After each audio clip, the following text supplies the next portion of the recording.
हम मानव मनुष्य हजारों सालों से अपनी उत्पत्ति का रहस्य जानना चाहते हैं।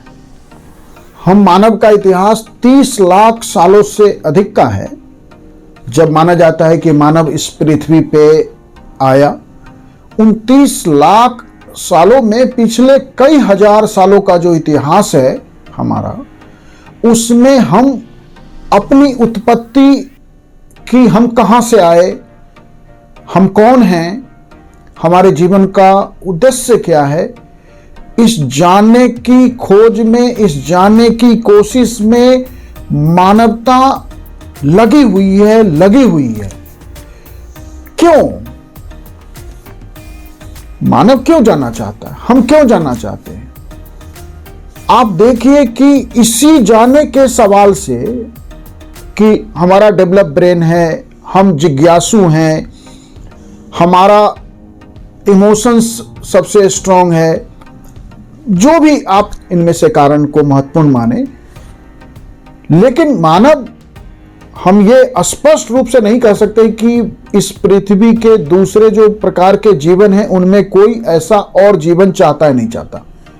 लेकिन मनुष्य हजारों वर्षों से ये चाहता है कि हम कौन हैं, हम कहां से आए, हमारे जीवन का उद्देश्य क्या है, और इसी जानने की कोशिश में धर्म का ओरिजिन हुआ।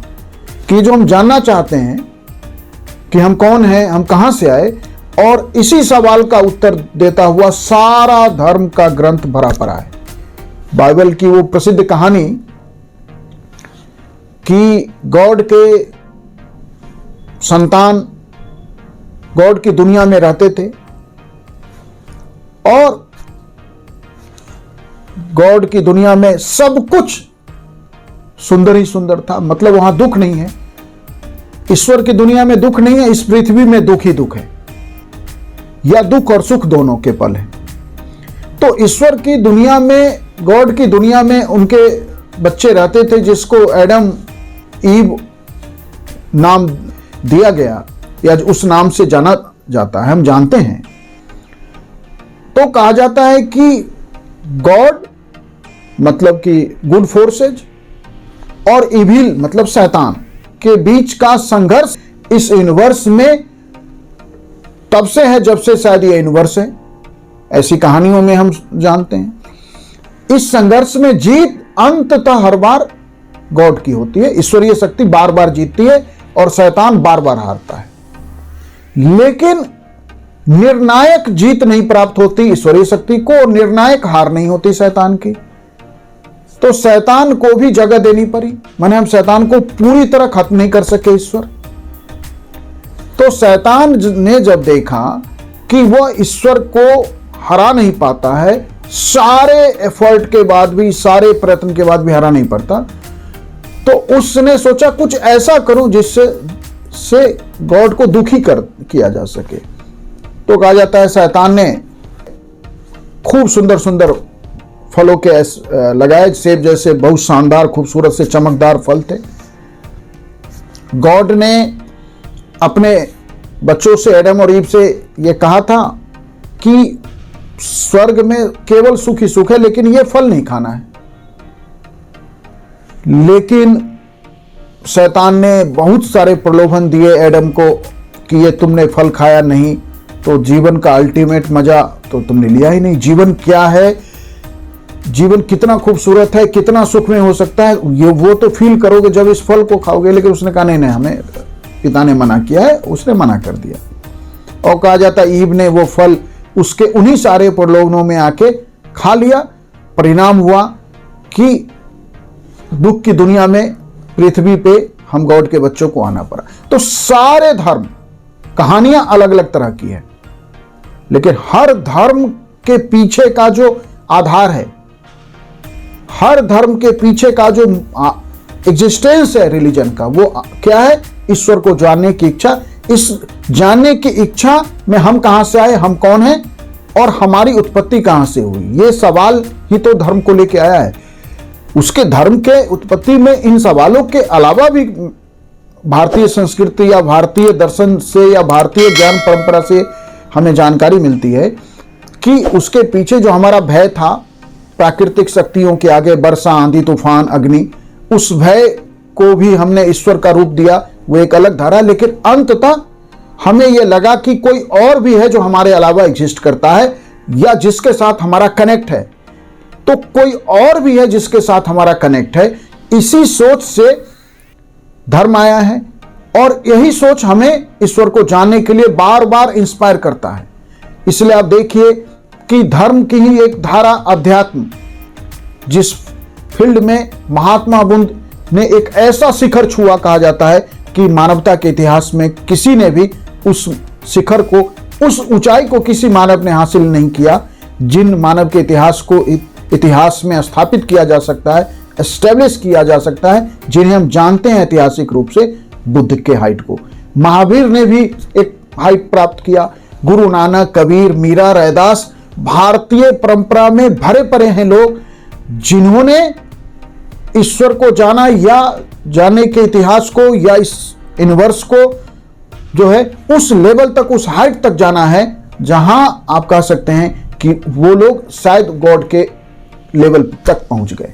लेकिन स्पष्ट रूप से ईश्वर है यह बुद्ध ने भी नहीं स्वीकार किया, ईश्वर नहीं है यह भी नहीं स्वीकार किया।